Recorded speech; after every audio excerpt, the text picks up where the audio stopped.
the boomers are coming, the boomers are coming. Vanguard's idiotic decision to not allow their own customers to buy the ETF, even though they're allowed to buy the futures ETF and MicroStrategy and the miners. I mean, mind blows at the idiocy of that. Bitcoin proxy, they've never said a word. This is 100% political. This is 100% negotiated. Okay, you firms, because Merrill's in here too, Bank of America, they are all in cahoots. And look, they can keep trying to stop this from happening, but it's gonna happen. They think this is on brand. They're going to lose an entire generation of investors. So all the money that built Vanguard is gonna leave. Mark starts things off with a bold statement. The boomers are making moves. Big financial players like Vanguard are making some interesting decisions, blocking their customers from the Bitcoin ETF. There's more drama with MicroStrategy and mining companies in a Bitcoin controversy.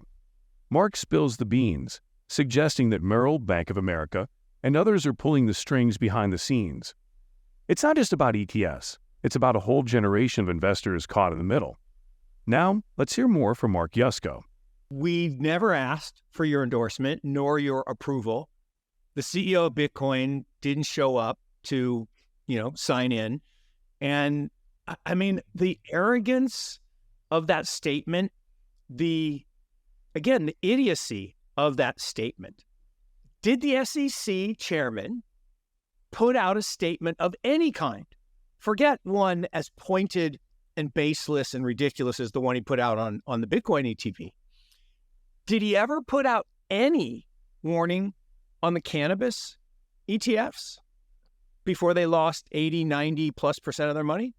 Did he ever once make any comment of any kind, anywhere, on the triple inverse levered ETNs and ETPs that have lost 99.99999%? I mean, they literally lose money every single day. There's no way they could ever make money. One comment of any kind, a tweet, a comment to his wife. I mean, not one comment.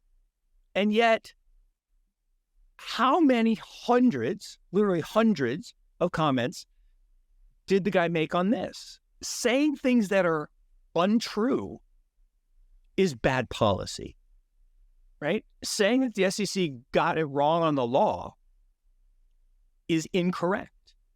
The law is very clear that they got it right on the law, that they could not obfuscate without cause and be prejudiced against a person trying to create a product for the public.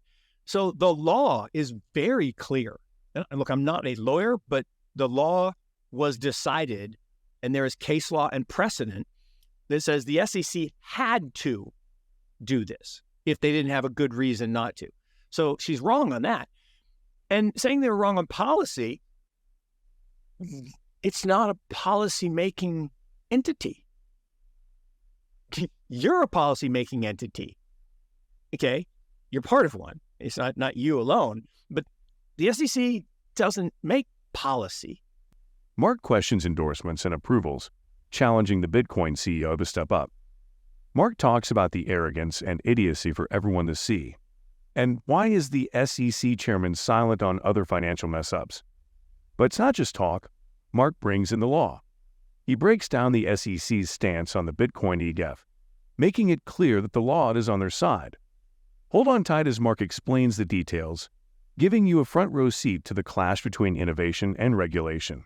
What bothers me, right, because I am a boomer, I am one of the gerontocracy, that this is what this is, right? This is gerontocracy gone bad, right? It's hard for me to say these words out loud, but as you age, your brain loses plasticity. You get stubborn and set in your ways. You get cronyist, right? Crony is a term that comes from a physical appearance and action of older people. A crone is a physical descriptor. So this, I don't like it. And I look at what's happening, that you have these, and some of them in their 60s, but mostly 70s and 80s, septa and octogenarians, basically horse trading with one another to try to maximize their stack and keep all you other people in the dark and feed them bullshit like mushrooms. And it makes me angry, right? Makes me angry because I don't believe I'm that. I don't believe just because I'm old, I have to be like that.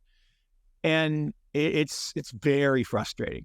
I mean, the kleptocracy that exists at the top of our political system and the rigging of the game for their benefit and against the average person, it's criminal. I mean, one, it's criminal, and two, it's just wrong.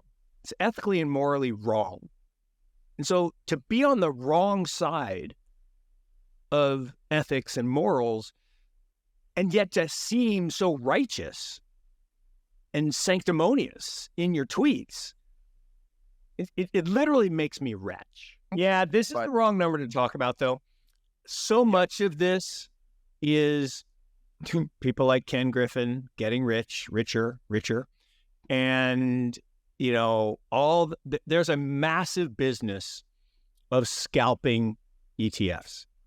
And this didn't just start yesterday. This goes on every single day. There are firms like AQR and others. They have entire quant groups, and Millennium and a bunch of the big hedge funds, Renaissance, they do this all day. So there were a lot of people who were shorting Bitcoin and buying, the ETF, or shorting the ETFs and buying Bitcoin, or shorting BITO and buying, FBTC. And I mean, the amount of arbitrage that goes on, and part of it is because of the unique ways they trade, right? ETFs trade literally the last minute of the day, right? They don't actually trade all day. They actually do their buying and selling the last minute of the day. And so there's a whole bunch of stuff that's going on. The other thing that people aren't paying attention to is, again, those flows have nothing to do with the money that came in. I actually did Scott Melker's show yesterday live during the open with Hunter. I mean, Hunter's such a great guy, and we've been partners with them really since inception. And for him to be on the show with us live at 9:30 when things started, and you hear this big thing in the background, all those guys are cheering, because it's 6:30 out in California. And Scott was like, "For the love of Satoshi, will you please go be with your people and celebrate?" And it was cool. But Hunter's amazing. So I'm super psyched. But look, they had a very simple strategy. We're going to be the lowest fee ETF. And so they had to revise their fees down. What's crazy, here's some inside baseball. The original discussions about where people were going, and not like collusion and but what people were hearing was that BlackRock thought they were going to start around 80. And BlackRock's first salvo into the war was 30. So somebody thought better of it, and they got all the way down to 30. And then there were multiple revisions over the last couple days, and BlackRock got, I think, down to 25, I think. Mark Yusko talks about the frustrations of aging brains, stubbornness, and cronyism in finance. He reveals what he calls gerontocracy gone bad, expressing frustration at the ethical wrongs at the top. But that's not all. Mark unravels the business of scalping ETFs, exposing big hedge funds' daily moves. Curious about how ETFs trade? Mark spills the beans, giving a behind-the-scenes look at the last-minute magic that drives market dynamics. As we talk about ETF fees, revisions, and behind-the-scenes battles, Mark spills the beans on BlackRock's surprises and strategic moves. It's insider info that adds intrigue to the financial landscape. In conclusion, Mark Yusko's insights aren't just eye-opening. They're a masterclass in understanding the dance between financial giants and market forces. If you've been watching so far, thank you from the heart, and do not forget to subscribe to the Bitcoin Zella. The most important news will reach your inbox on a daily basis and for free. I do not know why you have not subscribed yet. If you liked the video, give it a thumbs up and subscribe for more daily updates. Remember, knowledge is power, and we're here to empower you on your financial journey. Until next time, happy investing.